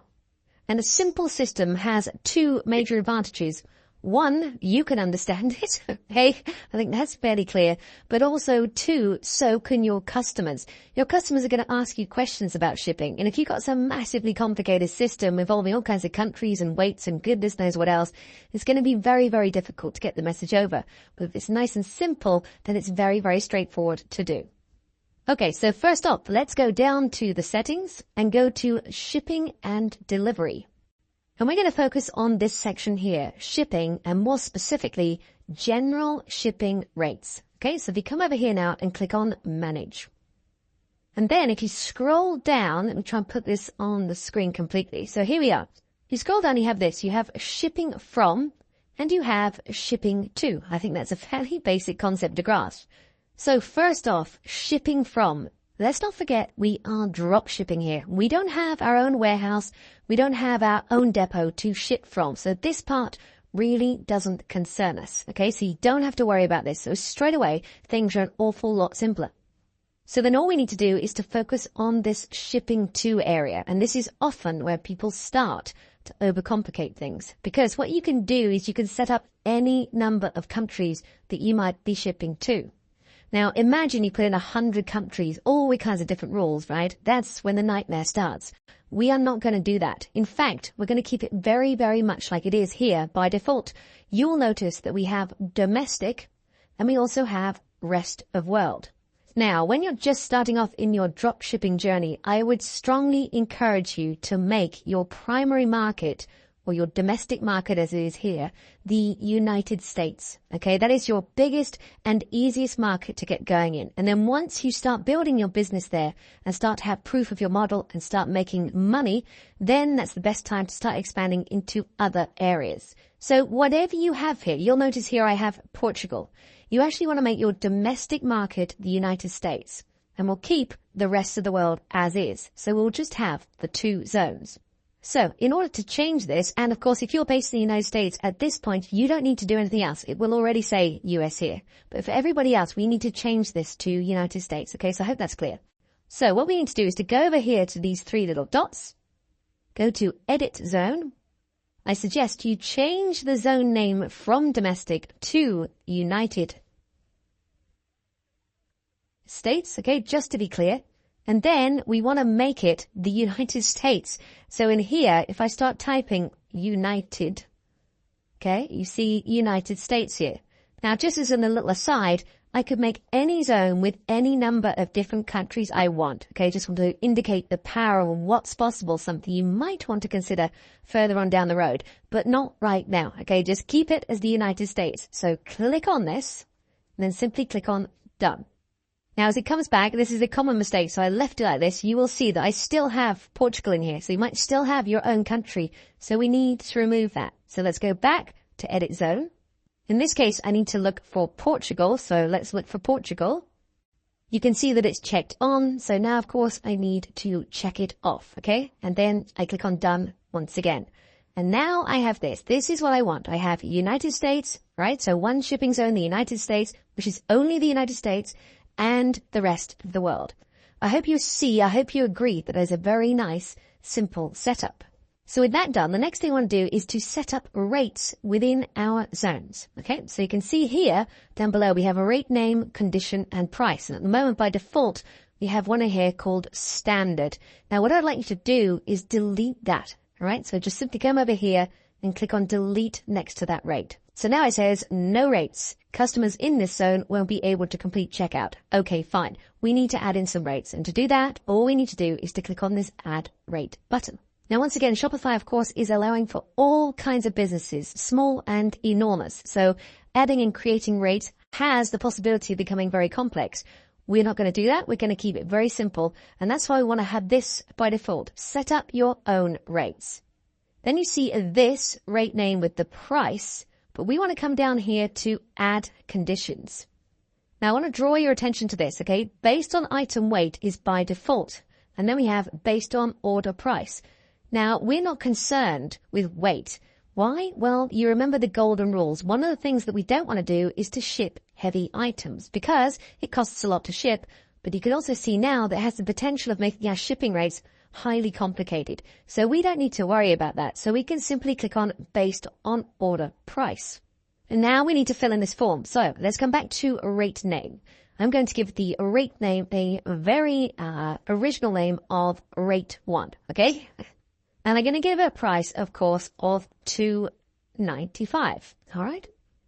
Then if I come down here to my based on order price, my minimum price, what I'm going to do here is I'm going to leave this as 0 and I go my maximum price 30. So what does that mean? That means that anybody who buys from my site, any product between $0 and $30 is going to pay, as I previously stated, my $2.95 of shipping. So with that out of the way, I can then click on Done. So now you see it here, rate 1, 0 to 30, and the price. Then we need to add in one more rate. So this time, click on Add Rate again. Just open up the conditions. Rate name, I'm going to call it, yep, you guessed it, rate 2. And this time, I'm going to make the price $3.95. And then, based on order price, of course, minimum price this time will be $30. And then we'll leave the maximum price completely open. So this time what that means is that anybody who spends over $30 on my site is going to be paying $3.95 in shipping. So that's all done. So let's click on Done again. And that's it. We don't need to do anything else. What I've actually done here is I've created a system that covers every single eventuality. Okay, I've got rate 1 from 0 to 30, and I've got rate 2 from anything over 30. Now, you might think with that system that if a customer came along and ordered 100 products from my site, that somehow I might lose out because my shipping supplier would charge me 100 times the normal shipping rate in order to send it. When in reality, that's not actually what happens. When somebody buys that sort of quantity, which let's face it is going to be very rare, what's going to happen is they're going to charge me a bit more. They're not going to charge me 100 times more. They might charge me 2 to 3 times more. Let's not forget we're shipping to the same address. So in every eventuality, you are fully covered. And also, I'd really like to point out, you have a massive margin to play with. Let's not forget, we're buying at under 10, we're selling at 30. Almost everything we have there is profit. We can absorb from time to time any issues that we might have with shipping.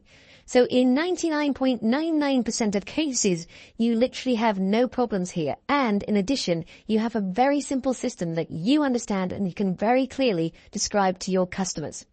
So now to complete the process, let's do the same thing for our rest of the world zone. So here we're going to do exactly the same thing. Okay, I'm going to start off by deleting what's already in there. Then click on Add Rate. We'll give it a name of Rate 3. We'll have a price of $2.95. Add the conditions based on order price. Minimum price 0, maximum price 30. Click on Done. Add in another rate. This time we'll call it Rate 4. We'll have a price of $3.95. Add the conditions based on order price, this time minimum price of 30, and leave the maximum price with no limit. And click on Done.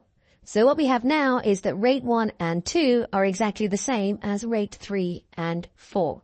So now what we have is shipping rates for every single possibility in the world. Okay? Basically on 4 lines. Super simple, super easy to understand, super easy to convey to your customers. So with that done, all we then need to do is to click on Save. And that's it. Nothing more to do when it comes to setting up shipping rates. Now later on in the course, I'm going to show you what it looks like when the customer actually buys a product from your site. So I'll take you through the whole process of adding it to the cart and going through the checkout. And at that point, you're going to see the shipping rates in action. Okay, but until then, just know that you've already got a fantastic system set up for every single eventuality. Now, having said that, just to finish off this lecture, there is one last thing that we need to check. And it's over here on Markets. Okay, so if you click on Markets, what you're now going to see are the 2 markets that you set up. So we have the primary market, which is United States, and we have other markets, which is international. Okay, all good so far. But what you will notice probably is not the case for absolutely everybody, but probably what you're going to notice is that next to international is that it's inactive. You want to make that active. So in order to do that, all we need to do is to click over here on Manage and then click on the Activate button here at the top. You'll then see that international has been activated and you are good to go. Now, we're not going to have much of a business unless people can actually pay for our products at the checkout. And so for this reason, we need to set up what's called a payment provider. Now, what is a payment provider? Well, a payment provider is somebody who simply facilitates the payment. So when you make a payment online, you're not directly interacting with a bank. It's a third party. Probably you've heard of PayPal. PayPal is probably the most well-known payment provider out there. So what happens is somebody buys something from your site. They make a payment. At that point, they're interacting with the payment provider. The payment provider will do things like check that their credit card is okay. Just for example, check it's not out of date or they haven't exceeded their limit. Could be something like that. I'm being very simplistic here, but just to give you an idea. And if everything's fine, they'll then take the payment. They will treat the payment. And the money therefore sits in the payment provider account. So in this example, the PayPal provider account. And then you will transfer that money from that account to your bank. So I hope you can see that basically the payment provider is an intermediary. They are the people that actually make the payment happen. Now it's for this reason that you need a payment provider. You need that payment provider so that you can actually take money from your site. Now there are a zillion payment provider companies out there operating in all kinds of different countries, but the big ones are PayPal, as I already alluded to, Stripe, and Shopify Payments. Shopify Payments is essentially Shopify's version of Stripe, if you like. It's based on Stripe. So depending on which country you're in, depends on which payment provider you will have access to. But fear not, because once again, Shopify has made this very nice and easy for us. It will tell us exactly what payment providers are available in our country. All we need to do is to go down to Settings, click on Payments.